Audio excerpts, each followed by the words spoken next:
Hello, welcome to my channel. आज हम फिर से क्लास 7th का चैप्टर नंबर 5 पढ़ेंगे, एसिड्स बेसिस एंड सोल्ट्स। इसमें हम पढ़ेंगे turmeric is another natural indicator. हमने इससे पहले 3 नेचुरल इंडिकेटर्स पढ़े थे। एक तो हमने लिटमस पढ़ा था, और दूसरा हमने पढ़ा था टर्मरिक, और थर्ड हमने पढ़ा था चाइना रोज। तो लिटमस के बारे में हमने डिटेल में पढ़ा था कि ये किस तरह से बताता है कि कोई भी सब्सटेंस एसिड है या बेस है। और अब हम पढ़ेंगे कि टर्मरिक से हमें कैसे पता लगता है कि कोई भी सब्सटेंस एसिड है या बेस है। टर्मरिक एक नेचुरल इंडिकेटर है, ये हमें नेचर से मिलता है। ये मैन मेड नहीं है, इसे मनुष्य ने नहीं बनाया है, आदमी ने नहीं बनाया है, ये हमें नेचर से मिलता है, इसलिए इसको नेचुरल इंडिकेटर बोला जाता है। टर्मरिक हमारी किचन में इजीली मिल जाता है। तो एक्टिविटी 5.2 देखते हैं। इसमें हम थोड़ा सा टर्मरिक पाउडर लेंगे, उसमें थोड़ा सा वाटर ऐड कर देंगे और पेस्ट बना लेंगे। हम एक पेपर लेंगे और पेपर के ऊपर टर्मरिक ऐसे लगा देंगे, पूरा पेस्ट इसके ऊपर लगा देंगे।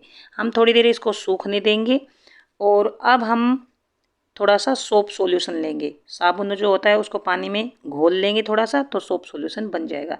या फिर डिटर्जेंट जो होता है, सर्फ जो होता है, उसको भी पानी में घोल लेंगे तो उससे भी डिटर्जेंट वाटर बन जाएगा।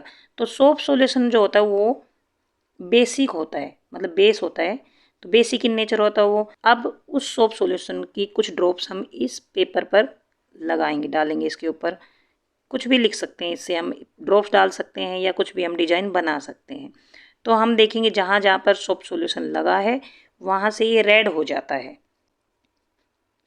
देखिए इस तरह से ये कार्ड बना सकते हैं, क्योंकि ये सूख गया तो ये जो टर्मरिक होता है वो तो येलो कलर का होता है। जहाँ जहाँ पर ये सोप सॉल्यूशन लगा वहाँ से ये रेड हो जाता है।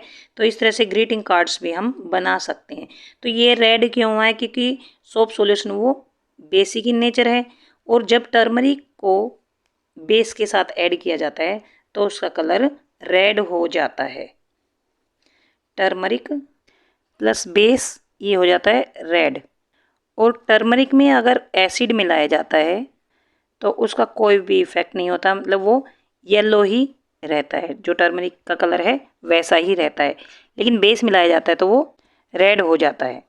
तो इस तरह टर्मरिक जो है वो एसिड बेस इंडिकेटर की तरह यूज किया जाता है, क्योंकि उससे पता लगता है कि कोई भी सब्सटेंस एसिड है या बेस है। जब टर्मरिक को एसिड्स के साथ डिजोल्व किया जाता है तो उस पर कोई इफेक्ट नहीं होता है, और जब टर्मरिक को बेसिस के साथ डिजोल्व किया जाता है तो उसका कलर रेड हो जाता है। इससे पता लगता है कि कोई भी सब्सटेंस एसिड है या बेस।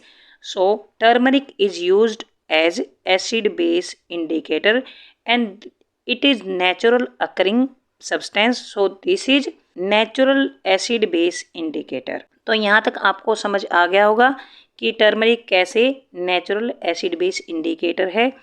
अगर आपको समझ आ गया है please subscribe my channel, share to your friends and like. कुछ समझ नहीं आया तो कमेंट बॉक्स में लिखकर पूछ सकते हैं। Thanks for watching.